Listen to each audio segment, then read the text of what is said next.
Imagine a crime that haunts a nation for, well, nearly 3 decades. A case so complex it involves two separate trials against two different men, years apart, and yet it still, officially, remains unsolved. That's the extraordinary story we're diving into today. We're taking a deep dive into the Birgitte Tengs case. It's a truly perplexing, heartbreaking saga from Norway. The story marked by intense media scrutiny, conflicting theories, and just this persistent legacy of uncertainty. Our mission for you today is to meticulously unpack the crucial evidence presented at each of these two distinct trials. We'll explore the fascinating legal twists that shaped its course and ultimately reveal what happened to the suspects involved. By the end of this deep dive, you'll understand why this case continues to baffle legal experts, the public, and even the authorities themselves, nearly 30 years later. And to guide us through this intricate narrative, we've pulled together insights from a pretty compelling range of sources. We've looked at contemporary accounts from a vintage 1995 newspaper, which gives a real snapshot of the initial shock and, well, the confusion. And then we've juxtaposed those with reports from a modern 2023 newspaper. That allows us to trace the long, complex history of this case right through to its dramatic and incredibly recent final court rulings. It's a powerful way to see how perspectives and indeed evidence can evolve over such a long time. Okay, so with that high-stakes context in mind, let's go back to where it all began, to those fateful early morning hours of Saturday, May 6, 1995. This is when the quiet island community of Karmøy in Norway was just shattered by a horrific discovery. 17-year-old Birgitte Tengs was found brutally murdered on a remote gravel road. She had been sexually assaulted and beaten to death, a truly heinous crime that sent shockwaves across the country. The initial investigation immediately honed in on two competing theories about who could have done this, which really set the stage for decades of legal wrangling. What's truly fascinating here, and quite indicative of how complex these investigations can be right from the start, is how quickly the police and prosecution found themselves navigating two very different paths. The prosecution's primary theory, the one they built their case on for the first suspect, it's centered on Birgitte's 20-year-old cousin. Their argument was that he had encountered Birgitte as she walked home, and an unwanted advance escalated tragically and violently into a fatal assault. Okay, so that's one theory, the cousin. Right. But then on the other side, the defense, led by the tenacious lawyer Arvind Shidin, they countered with what they termed the Hikaterian, which translates to the hitchhiker theory. Hitchhiker theory. Exactly. This suggested Birgitte had accepted a ride from one or more unknown individuals, and they were responsible for her death. Not the cousin. The cousin, for his part, maintained his innocence throughout. Completely. He asserted that he was actually home at the time, and his mother corroborated that alibi. So right away, you had these two distinct and conflicting narratives about what happened that night. Okay, so two competing narratives. The initial evidence. How did the legal system first react to this, with the cousin as the main suspect? Well, in what became a highly controversial outcome, the cousin was indeed convicted of the murder in the district court. The district court, right. That's the first level. Yes, the first tier where cases are initially heard. But then, a few years later, in 1998, his case moved up to the Gulating Court of Appeal.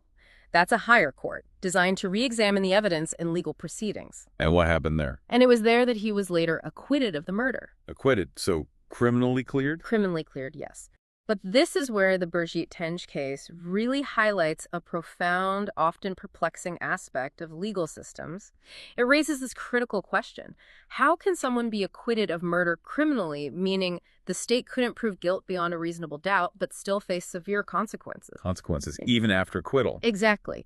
In a truly perplexing civil ruling, made at the very same time as his criminal acquittal, the cousin was still ordered to pay compensation to Birgitte's parents. Wait, how is that possible? Acquitted, but still has to pay. It's a demonstration of how the legal system works, sometimes in ways that seem contradictory. Criminally, the burden of proof is incredibly high, beyond a reasonable doubt. They couldn't meet that. But in a separate civil case, running alongside, the burden of proof is lower, often on the balance of probabilities.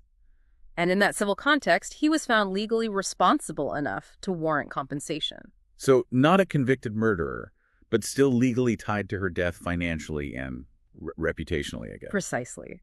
It left this significant, lingering cloud of suspicion over him for years, despite the criminal acquittal, a really devastating kind of limbo. And after this, the case went cold, officially unsolved for over 2 decades. Wow. It's hard to even imagine the weight of that. Cleared criminally, yet still paying compensation, living under that shadow, must have been unbearable for him, and of course for Birgitte's family, still without real answers. But just when this tragic chapter seemed closed, maybe forgotten by some, science intervened. It did. The case, though cold, was never truly forgotten by the authorities or the public.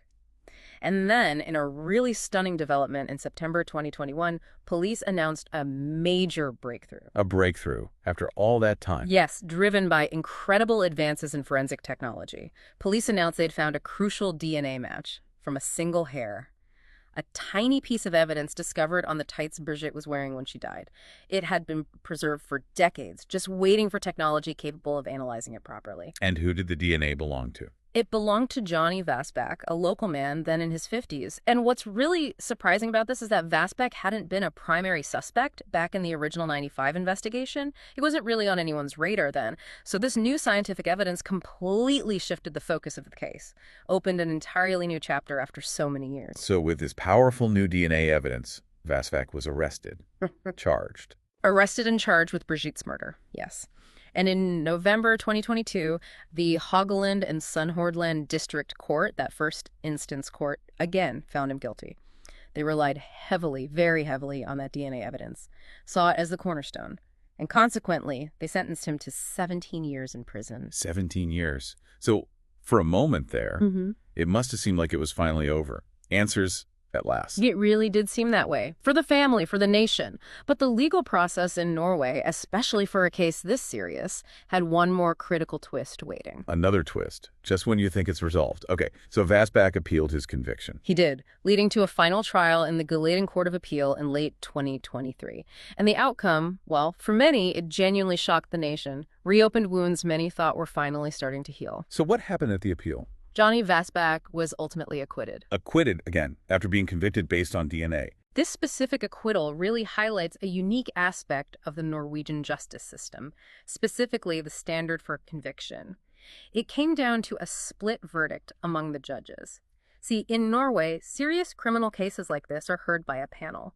It includes both lay judges, ordinary citizens, kind of like a jury, and professional judges who are career legal experts. Okay, lay judges and professional judges. Right. In Vasbak's appeal, the 5 lay judges, they felt the evidence, including the DNA, pointed to his guilt. They voted guilty.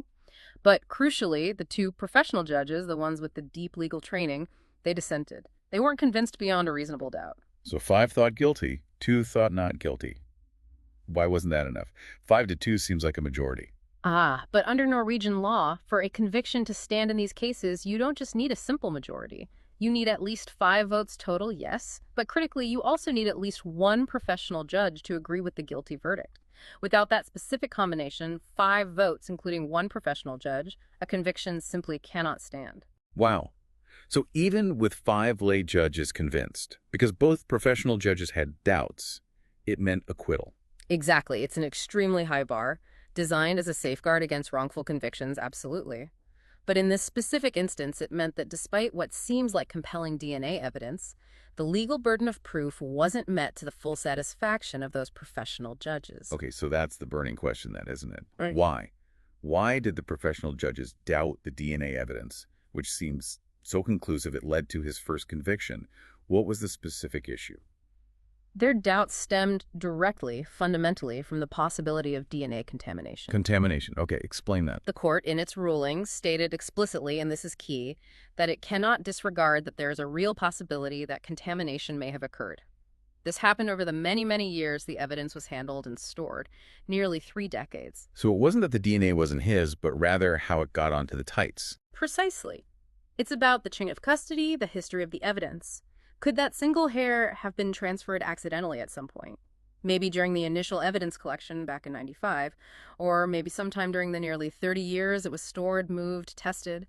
Think about how easily a tiny hair or microscopic skin cells can transfer from one item to another, or from someone handling the evidence without anyone even noticing. Right, especially over such a long time with different people, different labs maybe. Exactly. Given that huge time gap and the multiple handling ends, the professional judges felt this possibility of accidental transfer, however small, couldn't be definitively ruled out. And with that crucial doubt about the origin of the DNA as direct evidence from the crime itself, they concluded there was no legal basis for a conviction. They couldn't be absolutely certain, beyond a reasonable doubt, that the DNA wasn't transferred accidentally at some point after the murder. That's incredible. It really underscores the fragility of forensic evidence, doesn't it? Especially old evidence. Even with modern DNA tech, how it was handled years ago matters enormously. Scientific certainty in a lab isn't always legal certainty in court. So after this dramatic final acquittal, what happened to Johnny Vasbach? Well, his lawyer, Steen Christensen, described his client's reaction as just overwhelming. A release of tears and hugs. He was immediately freed from prison.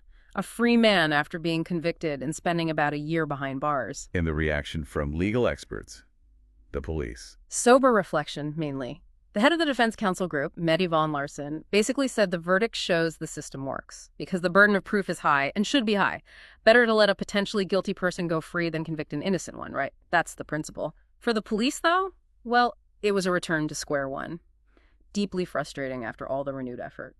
Police Chief Hans Wick acknowledged how tough it was. He said, "We are once again facing an unsolved murder case, and that is tough for those involved." A gut-wrenching outcome, especially for the police, and most tragically for Birgitte's family, still waiting for definitive answers after all this time. It really brings home the human cost of these complex legal battles. So where does this leave the Birgitte Tengs case now? Nearly 30 years on, 2 major suspects, 2 trials, 1 conviction overturned, 2 acquittals, 1 criminal, 1 civil, kind of. The haunting question from 1995 just hangs there, unanswered. Yeah. Who killed Birgitte Tengs? It really does. This deep dive into the case highlights these enduring complexities of justice so powerfully, doesn't it? The evolving nature of forensic evidence, how we interpret it over time, the absolutely critical importance of the burden of proof in our legal systems, and underpinning it all, the profound human cost of an unresolved crime. Especially for the victim's family, living with this agonizing uncertainty for literally generations now. So here's something for you to consider. In an age where we have such rapidly advancing forensic technology, where DNA evidence often seems almost magical, what does a case like Birgitte Tengs tell us about the ultimate limits of that evidence, about the fallibility of even the most robust legal systems, and the profound weight of reasonable doubt when a murder remains officially unsolved? What does closure truly mean when the legal system, despite decades of effort and science, cannot definitively name a perpetrator?